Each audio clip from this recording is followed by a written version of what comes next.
Merritt, you want to take over? Great. I am happy to do so. Thanks for that intro. And yeah, Dan, one of our participants is pictured right there on the slide. So let that picture include you next year by coming to New Mexico. Right.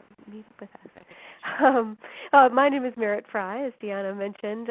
I work with Deanna at River Network, and I'm the Director of Science and Policy at River Network. And what that means is I, along with my colleague Gail Killam, spend a lot of time trying to figure out how to take what might be kind of overwhelming, maybe legal or policy tools, or maybe intimidating scientific resources or tools, and turn them into something useful for groups at the watershed level in terms of their protection or restoration goals for their river. So it's a great job. But that's kind of my role, and that's why I'm here today to talk to you a little bit about buffers. It's part of the work we do with groups around the country. I also have here with me today, as Deanna mentioned, Justin Anderson from Ogden City here in Utah. We're both based in Utah. And between the two of us, we have a couple goals for this webinar. So first, I hope to provide you with kind of a general introduction to riparian buffers and their restoration. We'll talk a little bit about protection, but more of the meat will be about restoration. So that'll be kind of a general introduction, get us all up to the same kind of knowledge level. And then we're going to focus in on a specific example of buffer restoration as part of a larger restoration project in Ogden, Utah. So I'm going to walk you through those basics, and then Justin will tell you the story of the Ogden River Project. And specifically, we're excited to have him because he's going to be able to share with you some lessons that he has kind of drawn out of that experience that you might find useful in engaging your own cities in projects like the Ogden Project or some of the other examples we'll see as we talk. One point that I want to make before I get started, or Justin gets started, is that buffers are not a silver bullet for every problem that you might face on your river. So the answer to the question that was at the top of the presentation, is this the answer for your urban river project, is no, but it might be part of the answer. So that's going to be something you'll hear us talk about a lot, is that these are a great tool, but they're one tool as you're looking at the problems you have in your river or your goals for your river.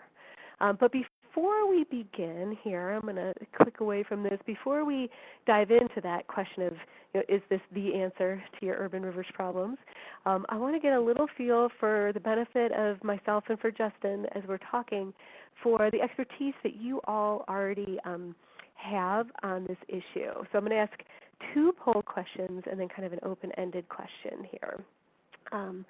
So I'm going to broadcast this. I'm hoping that you guys can see the poll. Make sure it's broadcasting. Looks like it is. And this is just a poll to give us a feel for who we're talking to. So what kind of organization do you work with or for, so we know who we're talking to? I'll give you a minute here to select your choice. Maybe you represent many of them, but what's the primary kind of focus of your work? Take a minute or two here. All right, so that's interesting. I guess that makes sense given our audience. It looks like mostly we have nonprofit groups, kind of a mix of watershed or river groups and other kind of nonprofit organizations. So maybe you're more of a community organization or focused on revitalization of a downtown, that kind of thing. We have a couple folks from local government and then a couple others. Okay, so that's helpful. So we've got a pretty good background in watershed and river issues clearly, but a real mix of who we have in the room. So I'm going to get rid of this one and ask you one other poll question here. Bear with me. So this question is more getting at your experience with riparian buffers. So we're wondering, I spelled riparian wrong, we're wondering how many of you have been or are currently involved in a riparian buffer project. And there's a couple options there from, but we're working on these, to no, but we're thinking about it, or maybe you're supporting other people who are involved with riparian buffer projects. What is it that kind of made this of interest to you in terms of your current work with buffers?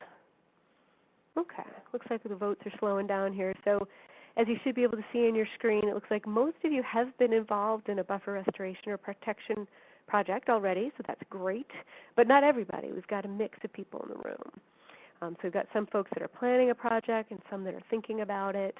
And it looks like at least a couple that don't do them themselves but work with others in partnership maybe to help support it. So that's great. Well, hopefully then this introduction will make sure that even people who haven't yet really been involved have the same basic understanding before we get into some of the exciting details from Justin. So I'm going to end that and ask you all just one last question. In the chat box, which is where you'll be able to ask questions at any time in the presentation, it's over on the left-hand side of your screen, kind of in the middle.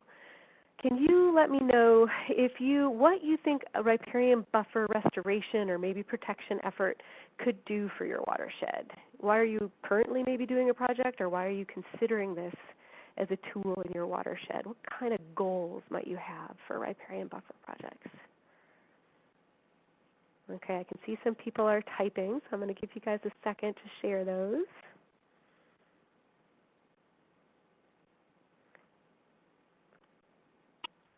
You guys must have very big goals, or you're very slow typers, which would be my problem.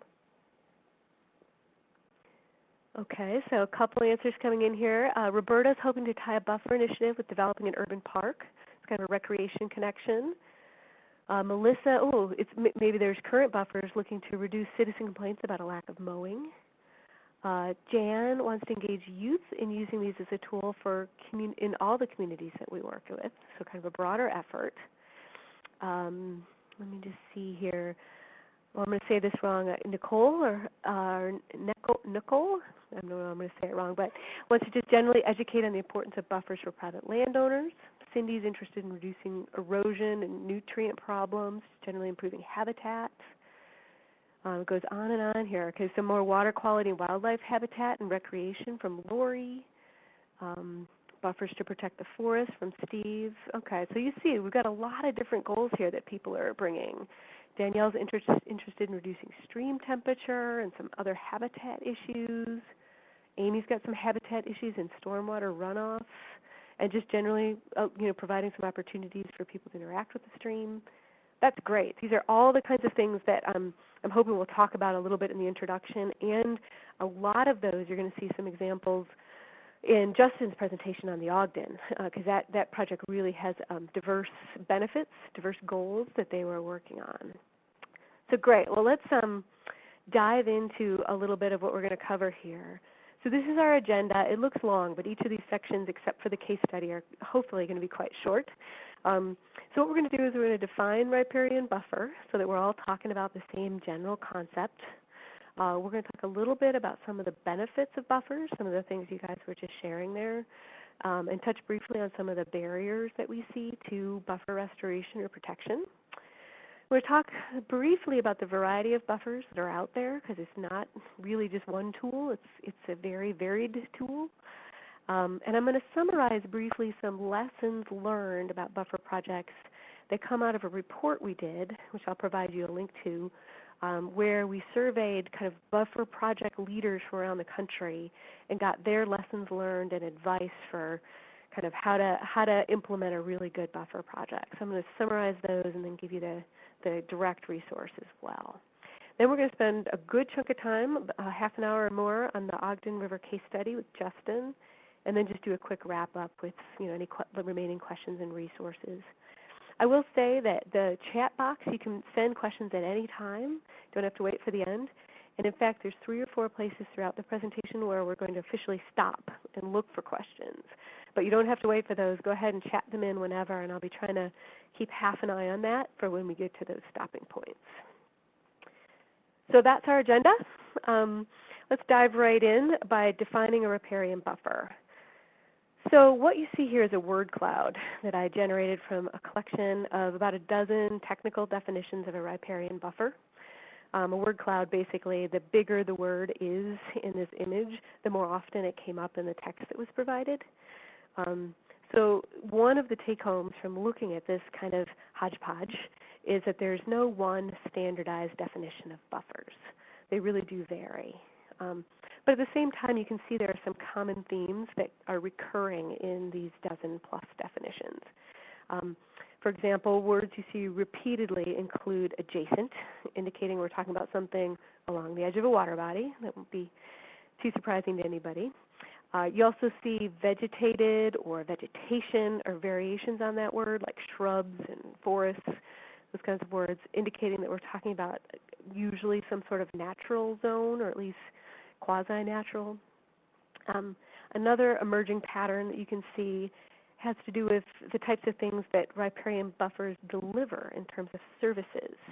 So you'll see words here like runoff, floodplain, filter, wildlife, the kinds of things, actually some of the things that were coming up in your examples that you shared in the chat box of what you're looking for from buffers. So again, the take home here is that there's no one, exact, perfect, nationally agreed on definition of riparian buffer, but there are some, general patterns that we see. Stepping back from this swirl of definitions in the literature, we can get a little more literal. I'm very literal-minded. So you can look at the two words themselves, riparian and buffer. And if you look at riparian, the root of that word is ripa, which is Latin for bank. So again, it goes back to that idea of adjacent to the water body.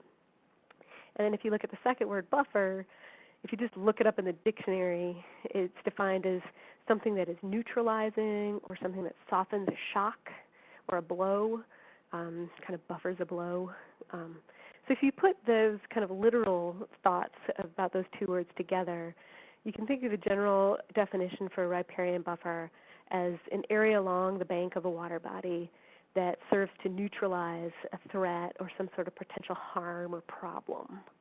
So that's one way to think about, being very literal in riparian buffer. But using Latin is, maybe getting a little overly fancy for our purposes. So again, if we use the chat box over on the left-hand side, how would you guys define a riparian buffer? And then I'll share the definition I'm going to propose that we use for the presentation. But does anybody have a working definition that you use for buffer that you would be willing to share in the chat box? I can see some typing, so I'll use that as a water break. Okay, so Jane says the area immediately adjacent to the water body. Or, sorry, Jan says the area immediately adjacent to the water body. I see some more typing going on.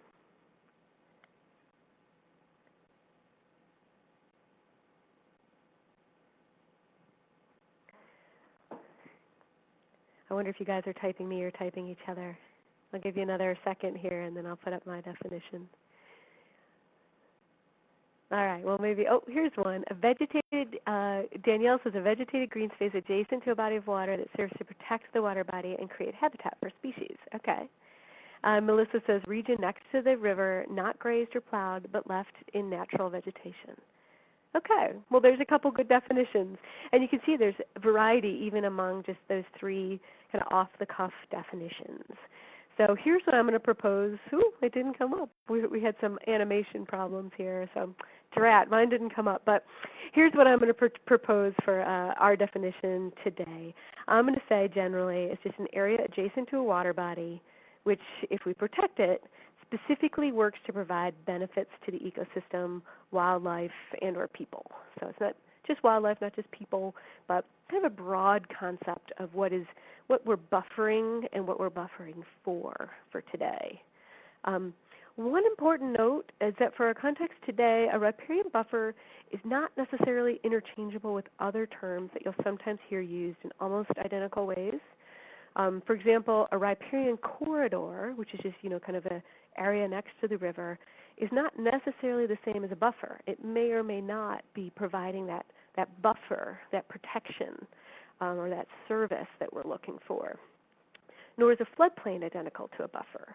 You might establish a buffer to protect your floodplain, but it might be very different. It might be quite a bit narrower than a floodplain. Again, the concept to keep in mind, the important idea, is that a buffer is specifically delivering some sort of service, some sort of protective service that we desire, whether it's, again, for wildlife or for pollution control or what have you. So keep that in mind. So I'm going to pause here really quickly. That was pretty basic, but in case there's any questions, you can go ahead and use the chat. I won't stop for too long because I think most of you seemed pretty engaged with this material already. So I'm not seeing anybody typing, but feel free to add questions at any point over there. So let's go into the second part of our agenda, which is kind of the benefits of buffers and a little bit about the barriers to buffers. So let's start with, now that we have a general idea of what a buffer is, what those benefits of buffers might be. So again, using the chat box, can anybody chat in what you think might be the benefits of buffers? Some of them would be very similar to what you guys are sharing about your own goals for your buffer projects. Anybody have any examples, benefits? See some typing over there. I've already given away a few in my introduction.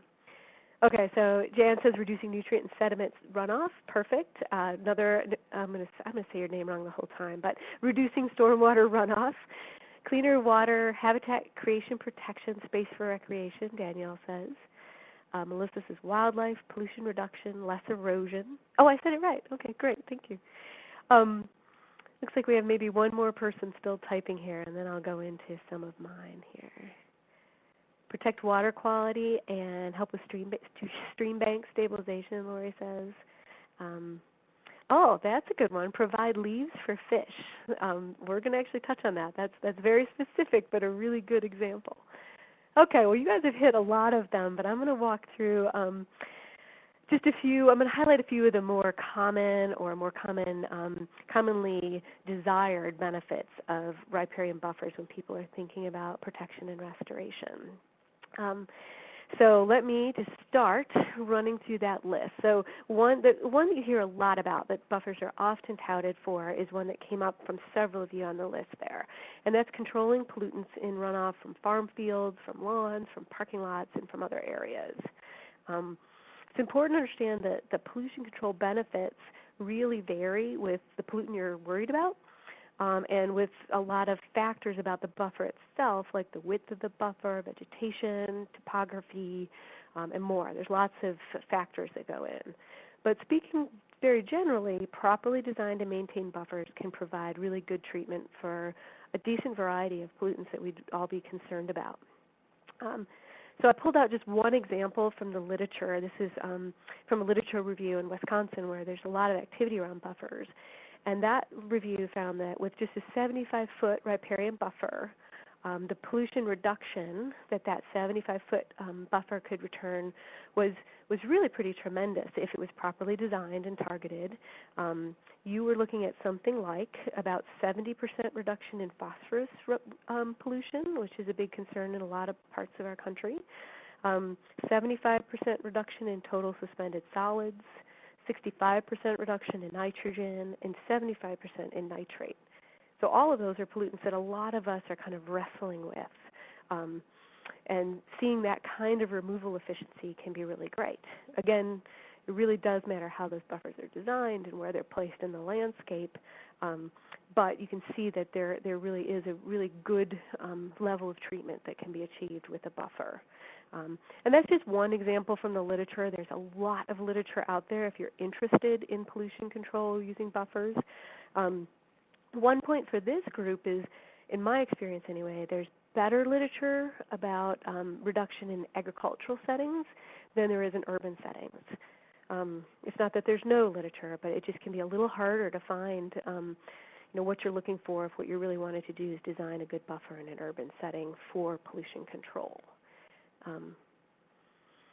It looks like Roberta's having a technical hiccup, and she says she's still just seeing the word cloud slide. Did my system have a hiccup? Oh, everybody's system is stuck. Deanna, I don't know if you have anything that you can do to adjust that, because we are well beyond the word cloud slide.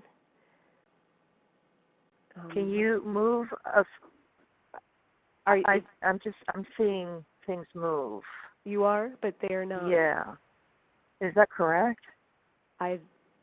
They're saying in the chat that they're, somebody else is moving the slides now. Well, Danielle says, we've never had this happen before, but Danielle is saying you can manually click through the slides at the right, which is very interesting because I myself cannot see that as a presenter, but if Can people. you read out the title of the slide that you're on to make sure we're all on the same page? It says pollution control at the top. Maybe folks can let us know. And maybe what I'll do is I'll just tell you guys when I move to the next slide. Oh, and now Jen says my screen is now on the right slide. Maybe there's just a very dramatic delay, guys. But maybe try the, everybody's is suddenly working. Okay. Well, if they get stuck again, try that right, the bar that apparently is on the right hand of your screen, guys. And I'll try to mention when I'm changing slides. Thanks for letting us know, because that would be frustrating. I apologize.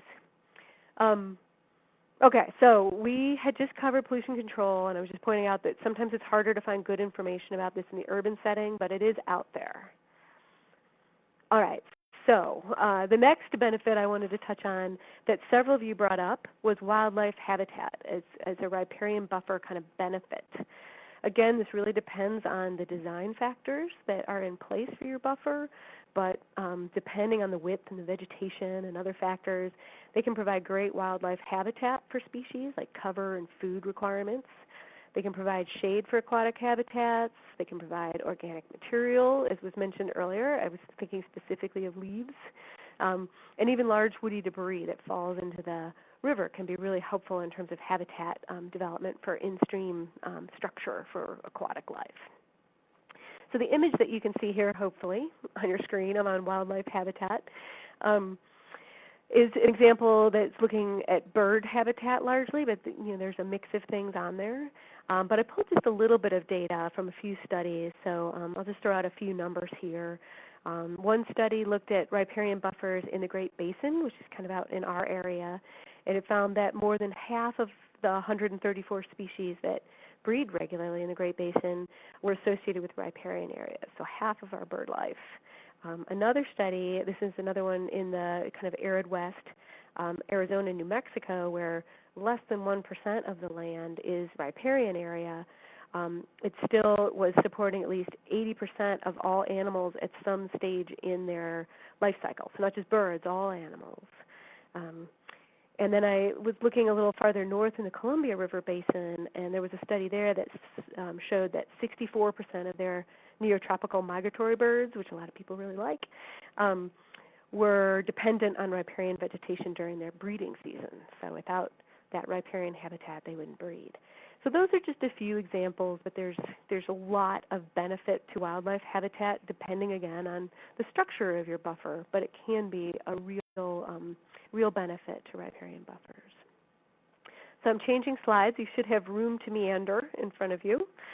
So riparian buffers can also be used to address a reality of most of our rivers and streams, which is that rivers move. They want to move around. And giving them room to move protects property values, and protects public safety. As we all know, it can be a real issue when rivers suddenly want to come through, part of your house. So just providing that room, that breathing room for rivers can be a real benefit of buffers. So again, I pulled just one study that found, it was very specific, but in southeastern Wisconsin, they found that rivers migrate there more than a foot within a single year. And they're constantly moving. And that's not unique to Wisconsin. Any healthy stream is going to naturally want to meander or migrate across the landscape over time. And having an adequate buffer in place can just allow you to account for that. In fact, one study that I looked at said that if this is part of your goals of a buffer kind of focus to your work, generally speaking, you would need a much wider buffer to account for this meander factor than for things like removing pollutants from water, because most rivers really want to meander around. If you're in the mountains and some of those high-grade streams, maybe not, but most of them will. So moving on to the next slide, the last benefit I really wanted to feature was flood protection. Then we'll touch on a few others, but it's important to remember buffers can provide flood protection, and they do it in a couple ways. First, a protected buffer, if you actually have a kind of set-aside buffer, this just simply means that, homes, businesses, and your infrastructure won't be right next to the river. They'll be set back, and hence they won't be right in the way of floodwaters. So they're just less likely to be damaged by floods.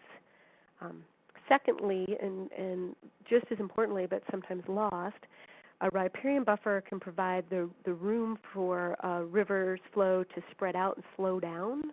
So in a flooding situation, give it that breathing room.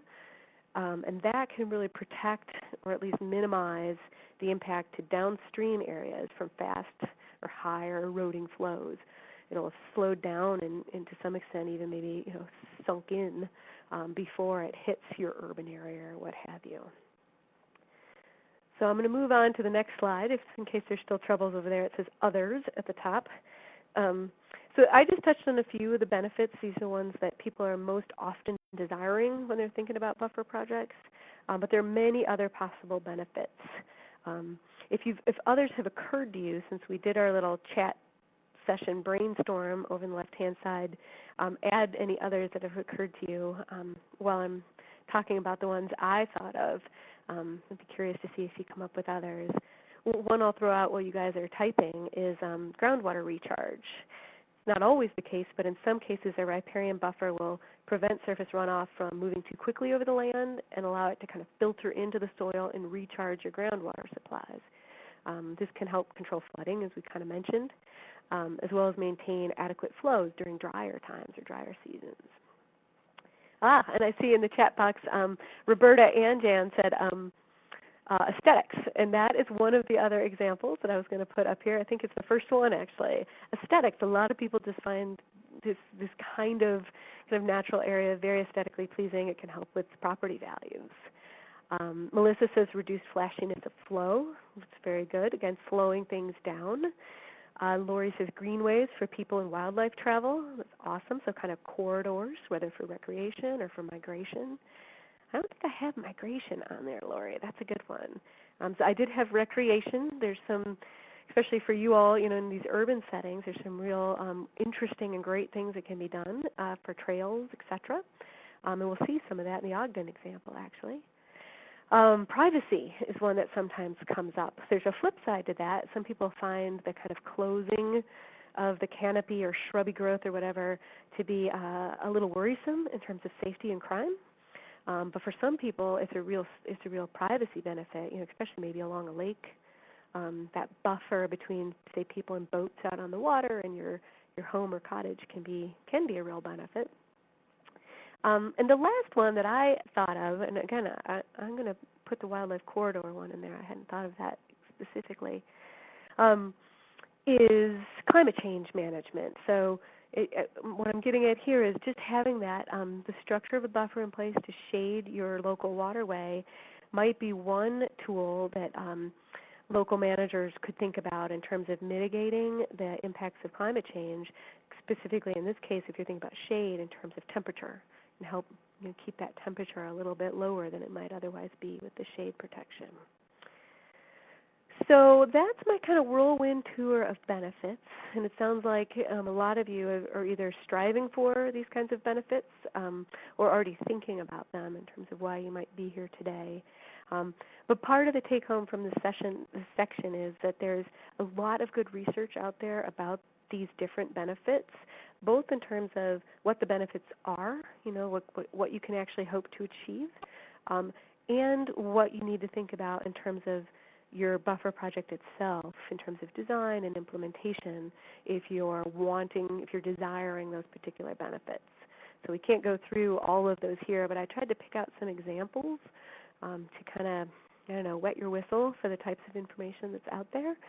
And at the end, we'll provide a resource slide that'll at least get you started with poking around into some of the good information that's out there about that. Oh, Roberta has a question. She says, will some of the statistics you mentioned be sent out after the session today? Sure, they totally can. It'd take me a little bit to annotate the scribbly notes that I was working off of so that you know their sources, but I would be happy to do that if you give me a day or two. I'm sure that Deanna could get them out to the group. You bet. Absolutely. Okay. Oh, Jan says, yes, please. Since you were so polite, I will do it. Okay, well, let's shift from benefits to barriers just for a minute here. So after all those benefits, They probably sound like the best thing since sliced bread, and you're probably wondering, well, why aren't we just positively wrapping all of our streams and lakes in buffers? Um, probably, given the fact that most of you, or at least half of you, have been involved in projects, you have some examples of pushback against buffer protection or restoration projects. I've got a few that I'm going to put up here from that report I mentioned, and just from working with people who are involved with projects. But use the chat box if any of you have examples of resistance or barriers that you've encountered. See, people almost instantly started typing on that one, so I'm guessing we're going to get a pretty good list. And while you're typing, I'll say I'm going to put up, after I see what you guys share, kind of 3 groups: urban, suburban, and rural kind of barriers that I've drawn from these different sources. There's some commonality, but there's also some variation. Okay, so Melissa says farmers want to plow every inch. Danielle says developers want to build right up to the shoreline. Same mindset, different land use. Danielle says residents don't feel that investing in urban streams are cost efficient or feasible investments. Fair. Steve says, again, developers want access to that riverbank. Cindy, oh, this is a good one. Homeowners want a view of the water. Jan says private property gripes. Definitely. We've all heard those. Looks like there's still a few people typing, and then I'll pop up mine, which I think include a lot of these in different forms, but we're probably all hearing the same resistance. All right, there's still a lot of typing, but maybe I'll just go ahead and we'll see if you guys are putting up different stuff. Jan says ill-informed or meaning drainage commissioners. I'm from the Midwest. I've definitely experienced that. Amy, fear of increased crime, not enough land available, views again, wildlife nuisance issues. That's interesting. I haven't heard that one, but I'm sure it comes up. Mary says parking lot and those athletic fields on public land. Oh, we had a big debate about that here. All right, well, you guys you're hitting more specifics, but hitting a lot of the same ones that I've been hearing, but some really interesting examples. So urban, what I generally have been hearing is land values. They're often quite high, and so it's hard to, say, purchase up land anyway to do a project like this, or even an easement. There are concerns about crime, which came up. Just historic development, the fact that in a lot of places there's a lot of structure already in these areas that we would want to be restoring. And that's, it's always harder to remove something than to protect it from being put there in the first place. So, those are general categories, but you can see it's a lot of the same stuff that you guys were talking about. It's a little bit different in suburbia, but not entirely. And one of the things I hear a lot from people is that they get pushback about people's love of the green lawn and the immaculate landscaping, and kind of a cultural shift to think about these slightly wilder areas as pretty as that immaculate lawn. It can happen, but sometimes that takes a real shift in terms of social or cultural thinking. Safety comes up again, kind of like the crime concern. People just aren't quite sure what might be lurking in those bushes, whether it's human or wildlife. In rural areas, we see a lot of the same things, including the tidy farm, kind of like the clean lawn. But the big one somebody touched on right in the beginning, and that's taking land out of production, whether for economic reasons, just that's productive land economically, but also I think culturally and socially. I mean, it's kind of what we do is farm this land, and if we're not farming it, kind of why not? There's a disconnect there culturally. Again, just like with the suburban concern of the immaculate landscaping, we've seen lots of places where that social or cultural value can shift, but it's a real thing that needs time and education to kind of, again, shift people to thinking just a little bit differently about things. So see, a few other things came in here. Fear of attracting homeless camps. So again, that crime. Here's one from Amy. Army Corps managing for flood control and have resistance to buffers. I would imagine, correct me if I'm wrong, Amy, but that's a concern about having anything like, say, trees in that area that might catch debris as a flood comes through, I'm guessing. Maybe wanting to keep it more like a channel. Yeah, and I think Sarah's is kind of similar for urban public urban public resistance toward giving up hardscape due to perception of flood protection from the hardscape, which we all know is kind of like, hardscape is contributing to this problem, but the perception is there. Okay, so not to depress us all, but there are some real barriers that that are structural and or economic, and then there's also equally powerful barriers in terms of social or cultural perceptions. All of these are overcomable, but they require quite a bit of work in order to kind of push through them and move beyond. So that's our benefits and barriers section. This is another place where I wanted to pause and see if there were any questions. So you should have a slide in front of you with a doc that says questions. I should check in and make sure the slides are still moving. But are there any questions at this point? I'm going to move next into the variety section really quickly, just to give you a feel for the buffer types that are out there. And then lessons quickly, and then we're going to go to Justin. But any questions? Looks like we're pretty good still, so I'm going to move forward. If you do have questions, just let us know. So what we've established so far is that there just are many, many benefits to buffers and some barriers. But it's important to know that not every buffer project or every buffer itself is going to be set up to deliver all of these benefits that we've been talking about. In fact, sometimes the very buffer design factors that would help you deliver on one set of benefits might make it harder to deliver on another set of benefits. So in this little section here, my real point is to make it clear that any buffer project that you're undertaking really has to start by defining very clearly what your goal or goals are, and then allowing all the remaining project decisions to be mainly driven from that goal or goals. So, for example, if you're working on a project that wants to improve water quality, you may make very different decisions about how wide your buffer needs to be or what kind of vegetation you want to plant in the buffer. Then if you're implementing a project that is looking to provide flood protection and maybe aesthetically pleasing recreational access to the river. So you really, really need to think first about those goals and then think about the nuts and bolts of your project.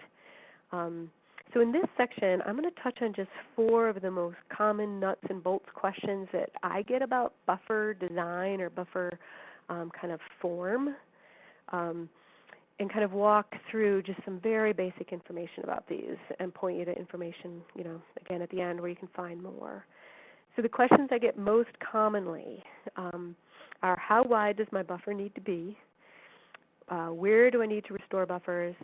How should I design my buffer, like what goes in it? And what do I need to think about for long-term management? If I'm taking on this project, what kind of long-term beast am I taking on? So I'm going to walk through each of these, and basically the take-home message is going to be, whenever I get these questions, I ask people, what's your goal for your project? What benefits are you trying to get from this project? Because the answer to all of your questions is going to be, it depends on what your goal is. So that's the short answer, but let's look at each of these a little bit here. So the most common question I get seems to be, how wide should the buffer be? And I've already kind of told you the cheat sheet on the answer. It really depends on your goals. So there are literally hundreds of papers and handbooks and other materials out there prescribing width recommendations for a range of different buffer goals. This chart here is just one example that provides, I picked it because it provides a pretty easy visual representation of the variety of advice you'll get on width, depending on what your goals are. So for example, if you look at this, if you're interested in stream bank stability, erosion control perhaps, your minimum effective zone would be about 100 feet. But if you just happen to love frogs and you're working on frog habitat, you're looking at a minimum width of something closer to 600 feet. Those are really different types of projects to be tackling. So you really have to answer this width question with information about what it is you're trying to achieve. So know your goals first, and then think about width strategy to match. One other reality check, though, is that very often, buffer projects can't meet the ideal width requirements, or at least can't do so along every inch of your watershed, of your river. And this might be particularly true in the types of urban settings you all are working in.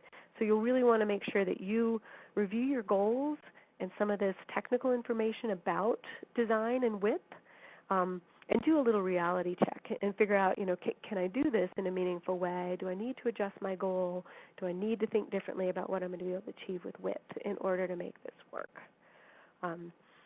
So that's the most common question, and again, the answer is it depends, but there's good data out there, good research out there to help you move through that. So moving on to the second question, you should have a slide that says location across the top. This is probably the second most common one I get, because as much as we want to buffer every foot of our local streams, that usually isn't a practical goal. So as a result, you'll see that many buffer projects spend quite a bit of time figuring out the most important locations for buffers and kind of targeting those areas to achieve their goals. So on this slide, you'll just see several examples of the type of targeting that goes on. Some projects do pretty complicated GIS analysis, looking at all kinds of factors like slope and soil and precipitation patterns to target the most important areas, say maybe for pollution control. Where other targeting efforts might really be looking at how to connect wildlife habitats or recreational routes, if we're talking about maybe a bike path through an urban riparian buffer. So there really is a broad variety about how to go about this. Again, there's lots of information out there, but the bottom line, again, is that you really need to think about what your goals are, and then think about how you're going to prioritize where you can apply these concepts, assuming that you don't have the resources to tackle every inch of your watershed. If you do, great. The next most common question I get is actually just about kind of design or structure. What goes in there? What do you plant? How do you know what to put where? Again, unfortunately, the answer is there's a whole range of options for buffer design or structure, if you want to think of it that way. It could be an entire webinar series in itself to talk about. But again, what's important in this webinar is to understand that depending on your goal, there's just, again, a large variety of choices that you might want to consider. So what you see here is an example of a pretty structured and in some applications even very engineered design. This is often called the 3-zone buffer design that includes grasses, shrubs, and trees in a very structured setup. And there's usually prescriptions for how wide each of those zones should be and what settings and maybe even with what slopes. So this might be a quite engineered example. Whereas in other cases, in contrast, you can see here, this is a buffer project, a restoration project, focused on reducing erosion, like mostly along the bank from cattle. And in this case, they just fenced the cattle out, moved them back, and mostly allowed native vegetation to reestablish itself. Did no engineering, no design, just really gave the natural system a chance to recover. So this would be a very low-tech example. Maybe most applicable for you all here as a more urban group is that you'll see in the urban setting that you may get some very similar designs to some of the earlier engineered examples we saw. Say here's at the top, there's an example here that's the 3-zone idea again, slightly modified for urban or suburban situations. Or you might see things that are really, really extensively designed through more of a landscape architecture mode of thinking that really looks at issues beyond the natural structure of the buffers, and not just what you're planting there, but also elements that need to be engineered, like trails or access points. So in the urban setting, this might be the more common engineered kind of approach that you would see. So the fourth question I wanted to touch on is really a very big group. I'm just going to pick 2 very important issues to focus on, and that is the issue of longer-term management. There are 2 issues here. One is just the question of longer-term protection of the buffer once you've established, a restoration project or a protection project, and the other is invasive species. So just quickly, in terms of long-term protection of the buffer, there's more on this in the report that I mentioned that we'll provide a link to, but it's really important just to think ahead about what is the protection you're going to be able to put in place. Sometimes you're buying that land or putting an easement in place. Often that's not possible. So what is the kind of protection that can be provided? Are there voluntary agreements? Is there a zoning approach that could be used? Something that will preserve the value you've created through a buffer project and not just see that ripped out, 3 years down the road. And then the second is really the question of invasive species, and I just wanted to touch on this quickly because pretty much every project I talk to struggles with invasive species management, and it seems to be even a bigger problem in urban projects than more rural or suburban projects. So planning ahead and really thinking about what your strategy is for addressing invasive species will be very important, particularly if you're revegetating and disturbing soil. You're going to see problems with invasive species. And even if you're not, you likely are going to and need to have a strategy. So this is, again, a brief overview of some of the varieties that are out there. There's a ton of literature. There's lots of advice. Just so many resources out there that it's kind of overwhelming, really. The problem is figuring out what will work for you as opposed to finding advice on buffer design and implementation. So if there are any questions, I'll take them now. I will say, Roberta says, for invasive species, vine cutting work party is great volunteer engagement opportunity. One of the case studies in the report that I mentioned, they do that. It is an important thing, but it's very satisfying for volunteers to address invasives. So it's not a bad suggestion, Roberta. All right, well, I don't want to take all of Justin's time, so I'm just going to talk quickly about some of the general lessons that come out of this report. I'll go through them quickly, because we've touched on a lot of them, and you can always read the report yourself. But I picked out a few general and a few urban specific. I've already harped on this first one. Start with your goals, and then allow those goals to drive your decisions. Don't just decide you need a 100-foot buffer and go out there and fight the good fight. Figure out what you really need and where you need it. I've harped on the plan for invasive species, plan for long-term management, plan for how you're going to work with landowners.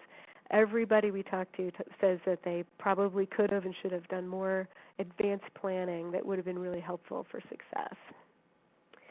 This is a theme I kind of mentioned introducing the Ogden project, but buffers are not a silver bullet, but they're a really useful tool, usually in the context of larger projects. There's a few places I've seen. There's one example in the report of a buffer project that just in and of itself addressed the problems in the watershed. But usually you're going to find that this is one in a suite of things that you want to do for your watershed, depending on your goals. But think of it as one tool. We've already harped on think about maintenance from the get-go. You'll be at least 100 miles ahead if you get your maintenance plan in place to begin with. And again, we've mentioned, not everybody can get permanent easements in place, but push that envelope and think, you're investing a lot of time and resources in this project. How are you going to at least try to make sure that it's not, gone 3 or 5 years from now? And again, there's some ideas about that in the report, some creative solutions that people have done. Urban-wise, you guys probably know more about these than I do, but invasive species have a plan. It's going to happen. It's going to be a problem. Vandalism can be a concern, particularly near ballparks or schoolyards, that kind of thing.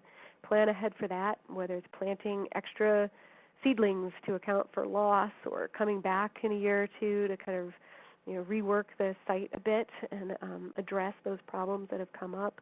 But just prepare for it. This one's kind of a gross generalization, but you might want to look at species that can tolerate dry sites because a lot of urban rivers are very incised. So the plants may not be right on the river, and they might actually be quite above the groundwater table. And on the flip side, because of the flashiness of our systems in urban areas, you might get a lot of short-term flooding, and you might need to look for species that can handle that. You guys know about structural restrictions, and you probably are well aware of this, but look underground as well as overhead for utilities. There's a lot of infrastructure along and under our streams and rivers in urban areas. And know that you're going to be most likely working with a lot of landowners compared to maybe a more rural project where you have larger land holdings. So again, there's more lessons learned and details and examples under these in the report, but I thought those were a few that maybe were particularly relevant to this audience that I pulled out. So I'm going to stop for questions. I'm going to turn it over to Justin to talk about our case study. So any questions before we move along? And Justin, you're kind of on deck here. All right. Let's see if we got any questions, and then I'll turn it over here. I don't see any. Uh-oh, one person's lost audio. Has anybody else? Let's see. I'm going to type in here. I don't want you to have to take over with no sound, Justin. Let me do this. Anyone else lose audio, just in case? Let's see. We've got a couple people typing. I hope that means they did not. My audio's fine. Okay, looks like it's just Danielle. Deanna, I don't know if you have advice for Danielle. No, but somebody was having a problem with the slide. I would just say if you can, well, if she can't hear me, she can't hear me. I'll type it up. But if you have any problems, I would say open up another browser and go to the URL. I'll post it here on the note box. And the two should not interfere with one another. So try to join the presentation from a different browser and then close the first one. Okay. All right. Well, looks like it's just one person right now, Justin. So I'm going to go ahead and turn it over to Justin. As a reminder, Justin has generously joined us from Ogden City to tell us about a project that he's just been totally instrumental in, the Ogden River Restoration Project. This is a great project that I've been tracking pretty closely. It's one of the reasons I was excited to have him join us. It's a broader project than just buffer restoration, but to give you a feel for how impressed we are with this project here in the West, this project under Justin's leadership has received the Calvin K. Sudwicks Award, which is for outstanding contributions in the water quality field, and is really the premier award for water quality work here in Utah. And in 2012, it also received the Habitat Conservationist of the Year award from the Utah chapter of the American Fisheries Society. So it's not just me and Justin that think this is a great project, and he's really been a great leader on it. So Justin, I turn it over to you. Well, thank you, Merritt. Great job on your presentation, and I really appreciate the comments that I see people writing in the chat box. A lot of those same issues we had to deal with in this project. Ogden, Utah is north of Salt Lake City.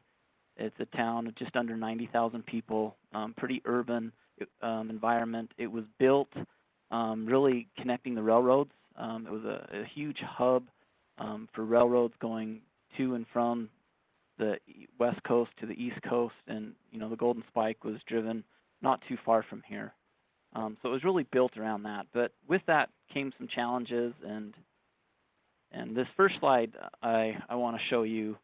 It really, when I saw this, I thought it was really representative of our project. This was, Walt Kelly did this in 1970 for Earth Day, and he wrote, we've met the enemy and he is us. And you can see some beautiful trees right here in the canopy, but below is all the garbage, and in the background, kind of a wasteland of things. But sometimes tackling these situations seem overwhelming, and that was honestly the case for the Ogden project when we started.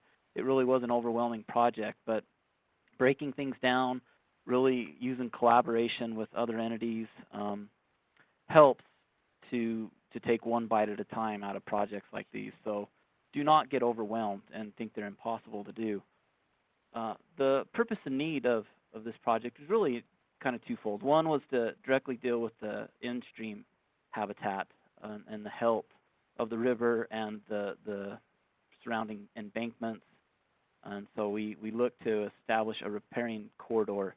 And along the river, this riparian corridor, it varied, anywhere from 20, 30 feet off the riverbank to, in some cases, we're probably 80 feet off the river on either side. So we wanted people to be able to have river access. That was one of the problems with the banks that I'm going to show you here shortly, is there wasn't good river access, and there probably didn't need to be because there wasn't too many people wanting to access the river. But when we finished our work, we wanted people to have the opportunity to access the river, but we didn't want random trampling of the vegetative corridor we were trying to rebuild. So we had to deal with in-stream habitat. There was a huge macroinvertebrate problem, and with that, it also led to some problems with, you know, fish. This Ogden River here should have held large quantities and a quality fishing environment, but it didn't because of how it was treated. We wanted, and the last thing I wanted to deal with was the improved water quality. One of the issues is stormwater in an urban environment was just piped directly into the river, so there was no buffering of any solids, oils, greases, you know, garbage. It would just get sent directly in there. And so we wanted to do this by a couple different ways. One was with the riparian corridor. We wanted to get rid of the non-native trees and the garbage that had been put into the banks and really establish native trees, and then also install stormwater return areas. And really these are many wetlands that we can have direct discharge points to the surrounding hardscapes that instead of being discharged directly into the river. The other part we wanted to deal with was really revitalize the community. One of the difficult things is the city, municipalities, we can get money to do projects, but the maintenance of projects are very difficult. And so we wanted to foster an environment that the community itself would take ownership and pride and continue moving this forward. And you know, when that can happen, it improves quality of life and it directly affects the economic development around it. And one of the key things is economic development and ecological restoration, especially in an urban environment, they're not mutually exclusive. They will go together.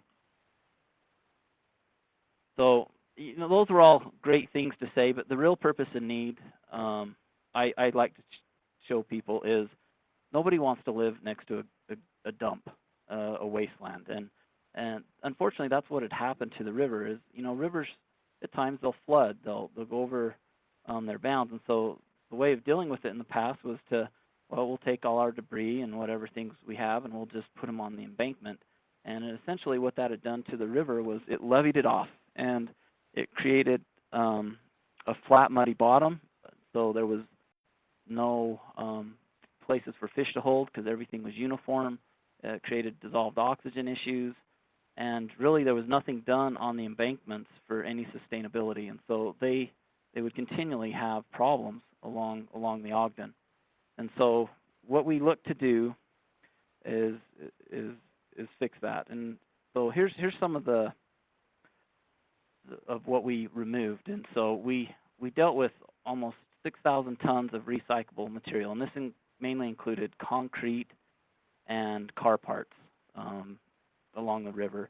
We dealt with almost 2,500 tires, most of which had rims on them.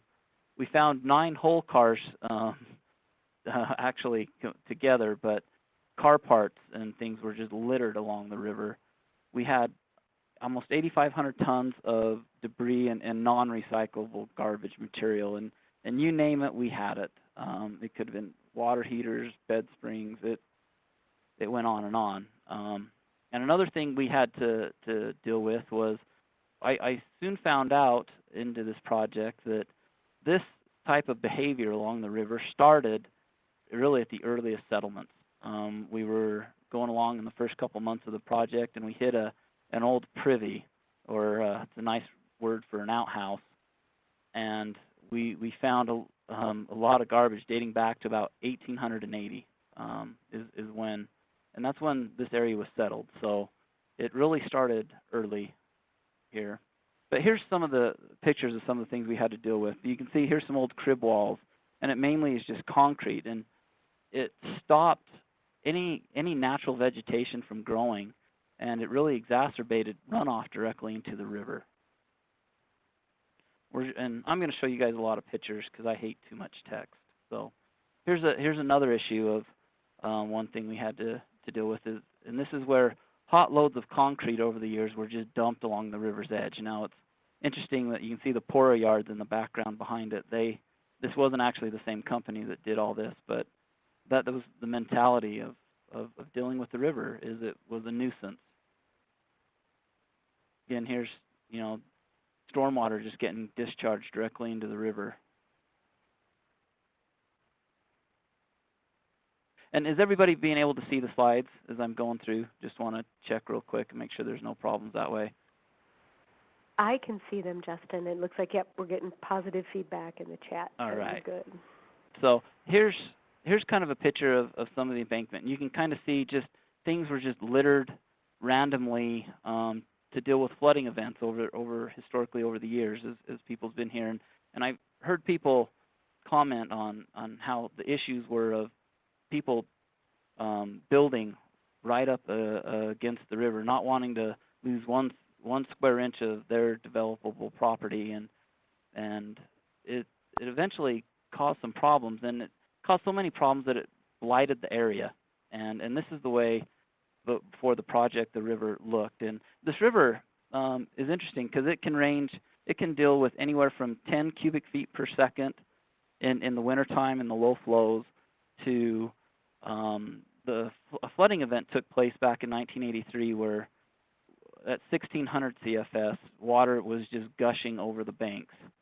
And that was one of the things we were really worried about is how do we control the flood waters that we were worried about coming in. But here's some of the cars. They just shove them up on the banks, but eventually because they didn't stabilize the banks correctly, that the cars just roll off and fall right into the river. And here's one spot, and this spot was particularly bad. We just dug out garbage and car parts and garbage, and this was the pile of garbage that we were left with in just that one spot. So in dealing with that, I want to talk about the accomplishments, and then I'm going to show you some of the things that we did. When I say we, I'm meaning the city, the partners that we used in this project. So that's who I'm talking about. The river that we looked to restore was the 1.1 mile reach of the Ogden River, and we had 30,000 plants that we planted in the riparian corridor. We had established 15 angler paths to get down to the river. We also installed 2 physically challenged access paths to get down to the river and make sure that it's ADA compliant. And we had 8 buildings that we demolished from the riparian corridor that were within that. There was a lot of other things going on. This area had really become blighted, and so there was some homes in the surrounding that were already demolished and gone, and some different developers had come in and bought, and the city was really trying to, since about 2000, was trying to redevelop this area, and the sense that the administration had in doing that was to, we'll build up around it, and then we'll eventually come and take care of the river. But it stalled. Nothing happened, and for years they couldn't get anything to move forward. And so then the mentality changed to, well, let's deal with the river first. Again, we had 17 acres of interior floodplain that was connected to the river. Before that, it was less than 3 in that 1 mile stretch. We dealt with 2,600 linear feet of in-channel enhancements. We installed many cross veins in the river channel, and I'll show you what those look like. We also constructed 9 stormwater return areas, and that's really some of the main points of where we send our stormwater that is coming into the river instead of directly discharging. We'd send them in here so we could have our solids and our oils and our greases get caught up in these areas. We did 2 big drainage swells also that could stop water from just running off directly into the river, and it would be channelized into the riparian corridor. And we also, and just this last year, we established Adopt a River program. That's one thing we recognized is maintenance of the river and ongoing ownership needed to happen from the community. Yes, and I've got some examples, some pictures of the stormwater return areas. But in some of those pictures that I had already shown, here's what it looked like. You can see, especially on this one side, a lot of trees are missing, partly because the trees that were growing were non-native. and they were also growing in clusters of concrete and tires, and so they were never going to be able to mature. And so we had to very carefully work around existing trees that were native to keep them alive.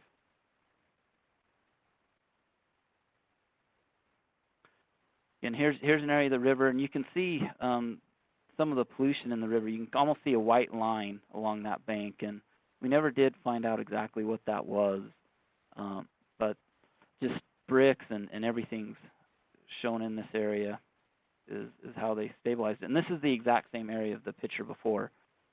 We used boulder clusters to stabilize the banks. We tried to mitigate the amount of boulders that we used, but where the vegetation and the banks basically had to be completely removed because they were just full of garbage, we had to use things to stabilize it. And these boulders were used heavily in these areas. In fact, and behind this area now, there's a park, and a lot of kids come and play in this park. And Justin, was the structure you showed in the before, that was one of the 8 buildings that you all had to go in and remove? Yes. So this is one, and to be honest, off the bank, this is really only about 15 feet off the river bank. Right. You know, and there was a lot of the structures that we removed were right around this area. In fact, some of the garages of some of the homes were almost overhanging on the riverbank. And you may be addressing this later, but I'm sure people would be curious to hear about how you went about being able to do that in terms of protecting the buffer and moving these buildings. So, but if you're going to do that later, that's fine. Yeah, well, and I can answer some of that now. The buildings, we essentially had to go in and purchase. Not all of them, but some of them. The city put money, and that was the only way to deal with it, is to physically go buy the property. Here's a good example of some of the other barriers. Here was like a weir in the river, and you can see it backed up the flows, and it gives you a good idea of just exactly how flat and muddy the bottom of the river was. And I like to tell people is in Ogden, we weren't just throwing our garbage in the river, we were just throwing the whole can in the river. And it, you know, unfortunately, that's what was going on. But again, here's a picture of a cross vein, and really this cross vein is we put in rocks, and we wanted to make some low flow channels, and so naturally the water would flow over these and cut below it and create pockets for fish and insects to be able to hold and live when we were in months of having only 10 CFS run through this river.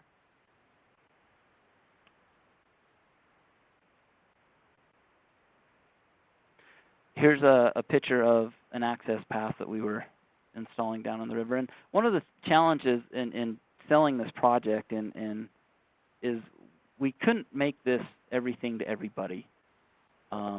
We recognize that. Different groups had different ideas of what they wanted to see happen. However, we tried to make something for everybody along here. And so you can see this access path going in, but you can see the trail that had already been installed behind these workers right here for people who could have access along the river parkway. Right here, this is an interesting part of the project. We had an opportunity that we wanted to make a spot for kayakers in the river, and so we worked along this edge, and you can see where the rocks are installed, but behind that rocks is a gigantic mound of concrete, one that was so big we couldn't actually afford to remove it. And so we built around that as part of the project. Here's some pictures of some people playing in the water on this wave.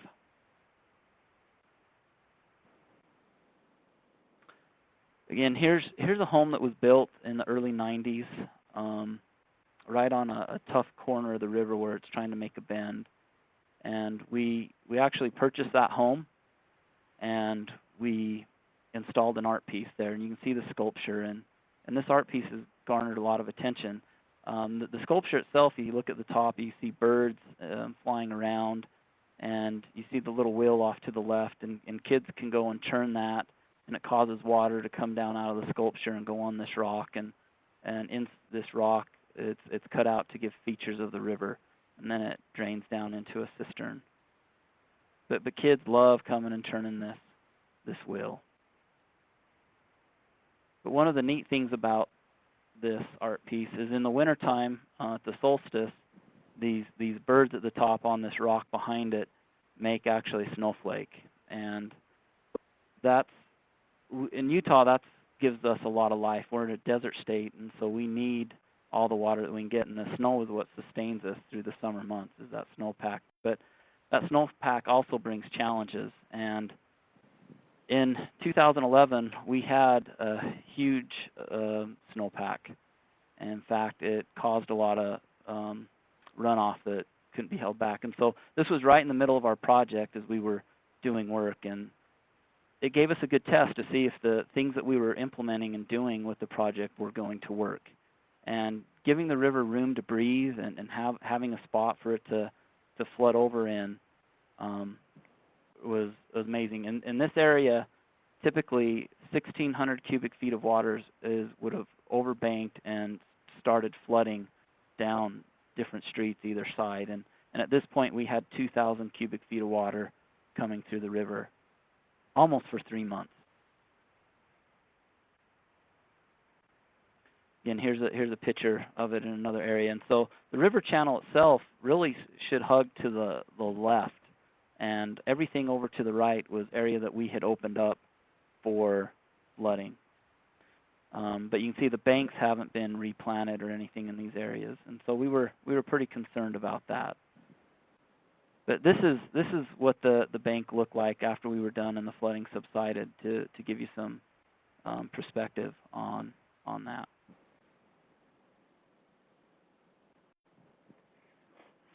Now, on some of the things in dealing with stormwater, one of the things we've used in helping our banks is these core logs you can see there. I really like this product. It was a way of instead of doing soil lifts, and this is the product that you could buy in the USA, so especially if you have federal money on a project. These worked really well for bank stabilization. That is, we were trying to get vegetation to go in and plant in behind it and to hold them from erosion. We put these in before the flooding happened, and for the most part, they held and worked very well. And they're kind of actually light to get when you put them in and stake them in, and as water and silt gets in there, it really makes them heavy, and they hold into the embankment. And I would highly recommend looking at these in the right application. So here's our stormwater return areas. What we have here is the Utah Transit Authority has a whole bunch of property behind this, and they're our local company that deals with buses and moving people back and forth throughout the state, and they have a big regional office here where they have a maintenance facility. And before, all their hard surface would go and get discharged directly into the river. And so we worked with the UTA and a drainage ditch company so that their stormwater could be put into the drainage ditch, and we build a structure such that then it would be diverted into these stormwater return areas. And what these areas are is really, we wanted to create a mini wetland. And so for plants and animals to have, and the solids and the oils would be captured. And this one we actually have two of these stormwater return areas together. And I can see, yeah, the name is core logs, and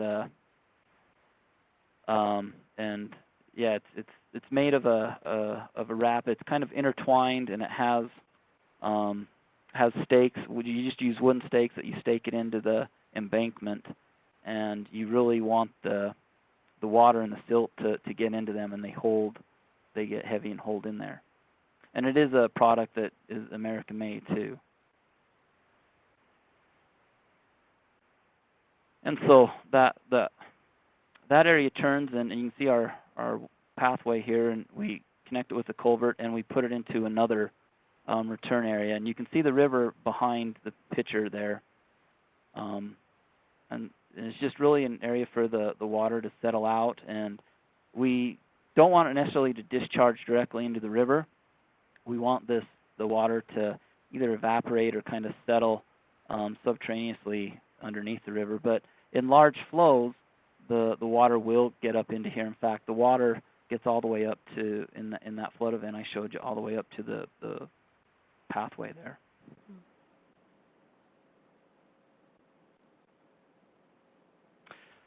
Here's a picture of the river, but behind it you can see the discharge pipe. It hasn't been connected to anything yet, but we build another stormwater return area into here. And again, the idea is to let the water get down into this return area and naturally infiltrate into the ground water and not go directly into the river. And this is a viewing deck we put in of the river right here.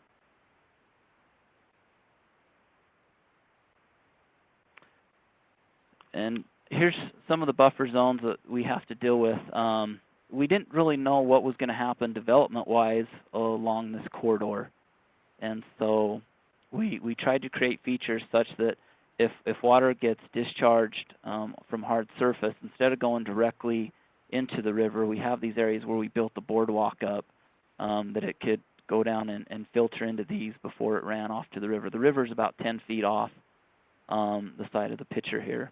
But this really lets you kind of see how water can get underneath of it and work towards the river. And all the sides got planted as well. Yeah, we are. It is a great view on this picture. I agree, Jan. You can see the mountains and you can see the snow up on the top as we're coming into springtime, early summer in the area. So this is a critical part of a project is your partners, and I really could have listed 100 slides of all of our partners that were involved in some way, but we dealt a lot directly with the Division of Water Quality and the EPA. But we had Division of Wildlife Resources help. They were key into really, we didn't get a lot of funding directly from the Division of Wildlife Resources. However, we had their support, and having them show up with us to meetings when we were going to ask for money from different agencies was key, knowing that we had their support. Private landowners, one of the things is I'm an engineer, I'm not really a salesman, but when it comes to dealing with private landowners, you've got to sell your project. And it was difficult selling our project to even our own city council. Everybody liked the thought of the idea of cleaning up the river. People just didn't think it could actually get done. And so the best thing that we did on this project is we got it started. We got enough money to get it started, and once we got it started, we brought people out and showed them what we were doing. It was almost like you could see it on their face going, all right, that makes sense. I see, I understand now. Where before showing them details and construction drawings, it was difficult for them to understand. But we worked with our local Trout Unlimited agency, the Weaver Basin Anglers, and we have some different councils that we dealt with. The Blue Ribbon Fishery Advisory Council, it's put on by the state, and their board actually gave us money, and after the project was done, the Ogden River became the first Blue Ribbon River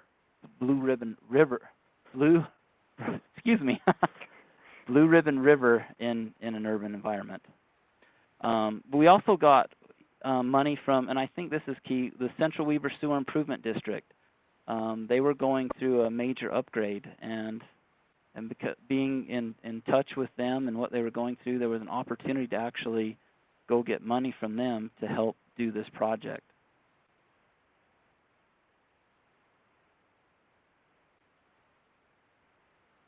Now, Roberta, we're gonna get to your question here in just a minute. Yeah, I've got a short list of questions we'll want to preserve a few minutes for here. All right. Here's some of the other. Working with the Army Corps of Engineers is really key. Having their support with the project, and actually, they contributed money towards this project.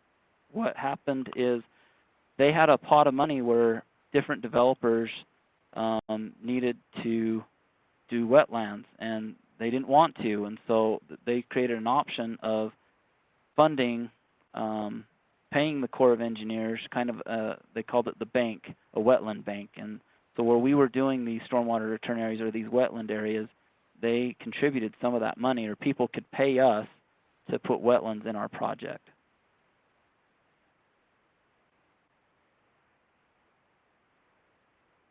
So I see the question of how do we deal with maintenance, and maintenance is a huge issue with anything like this. In the city, while we have staff and things that help, we cannot take care of it, or we cannot just fund it all by ourselves. So what we looked to establish was an Adopt a River program.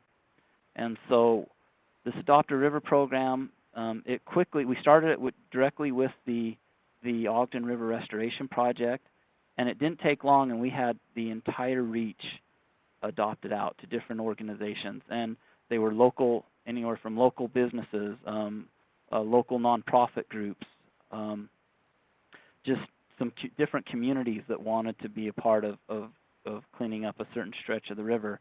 And so we required them, and they signed a pretty good contract, and such that they, every so many times a month, they go out there and they clean things up, and we still get shopping carts and debris and litter in there, but we have two major cleanups a year along the river. One is that the city has what's called a Make a Difference Day, and that's where the city kind of shuts down from the normal operations, and we have a lot of projects outlined throughout the city, and all the city employees all go out and help on these different projects, and the river is one of the projects, and so all these Adopt a River stretches come out on that day and help. And then we also, on Patriot Day, September 11th, we have a big cleanup with all the Adopt a River groups. We come out, and typically on that day the irrigation water's down a little bit. We can do more work in the river right around then, but we take care of a lot of work. But the city staff provide support throughout the year in cleaning out things that others can't do. Every once in a while we'll get a log or something discharged in the river that can't be removed, and so as a city we come out and do that. But the city takes care of all the trail maintenance and things like that. And just out of curiosity, Justin, do the Adopt a River groups address invasive species, or is that something that you all have been taking on, or has it just not been a big problem? No, they look to address invasive species as Great. well.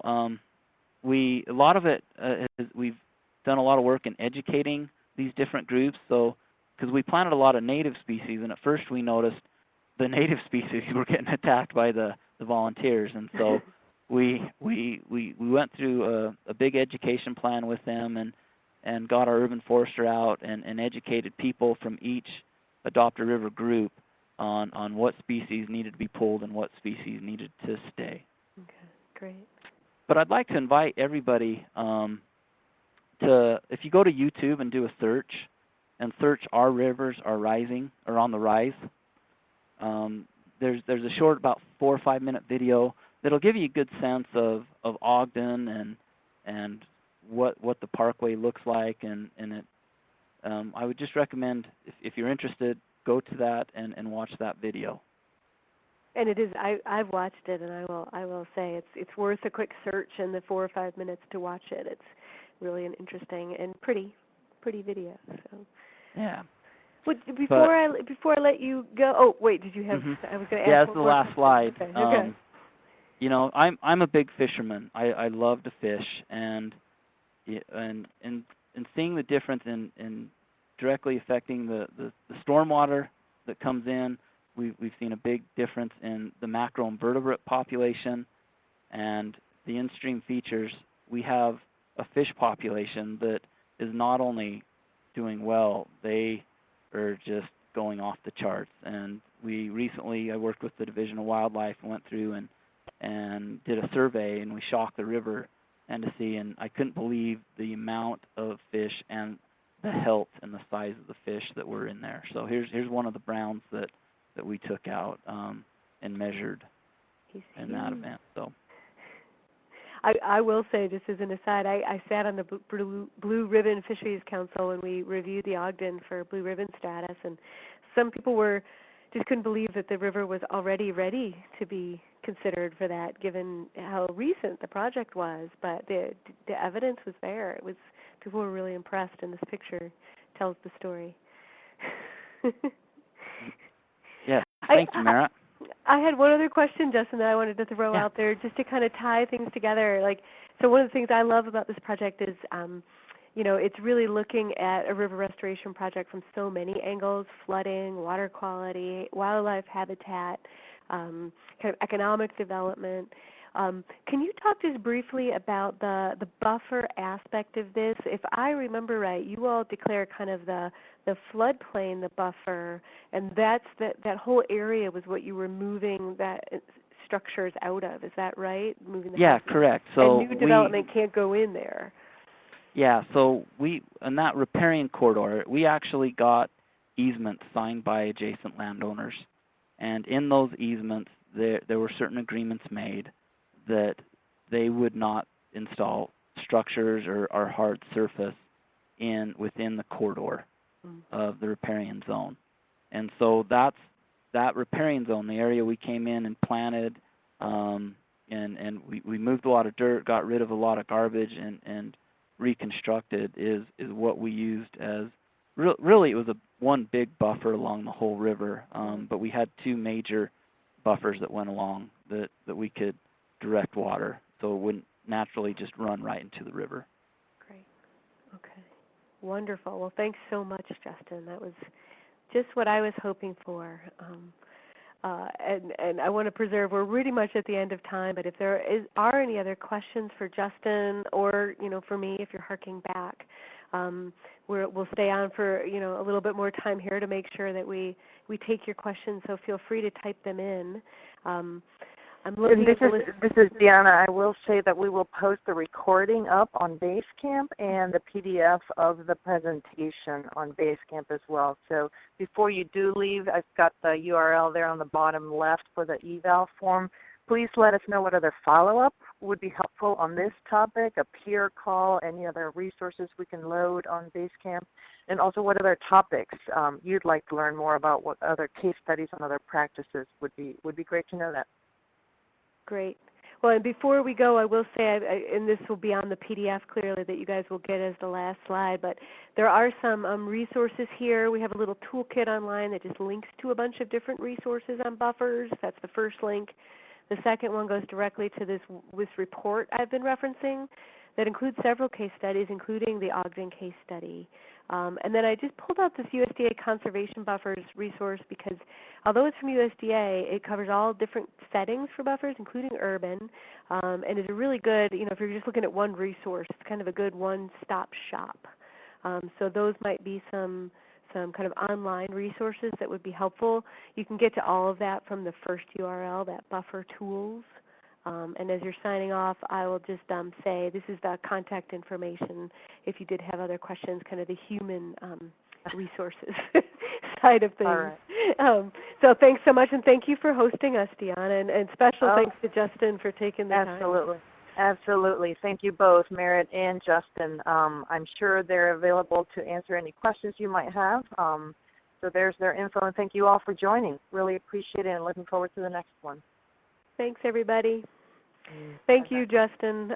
I'll give you a quick call to say thanks offline, but in case I miss you, thank you so much. That was great.